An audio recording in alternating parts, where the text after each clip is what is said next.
266वां दिन पाक कलाम में से पढ़ेंगे ज़बूर 110 उसकी पहली आयत से लेकर 7वीं आयत तक।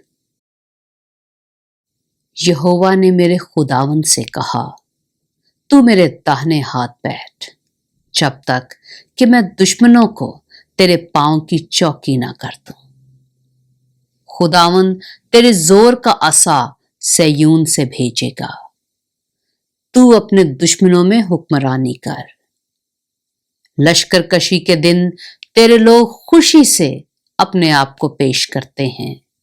तेरे जवान पाक आराइश में हैं और सुबह के वतन से शबनम की मानत।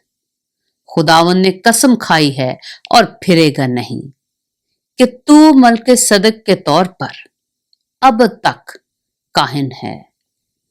खुदावंद तेरे दाहिने हाथ पर अपने कहर के दिन बादशाहों को छेद डालेगा। वो कौमों में अदालत करेगा, वो लाशों के ढेर लगा देगा और बहुत से मुल्कों में सरों को कुचलेगा। वो राह में नदी का पानी पिएगा, इसलिए वो सर को बुलंद करेगा।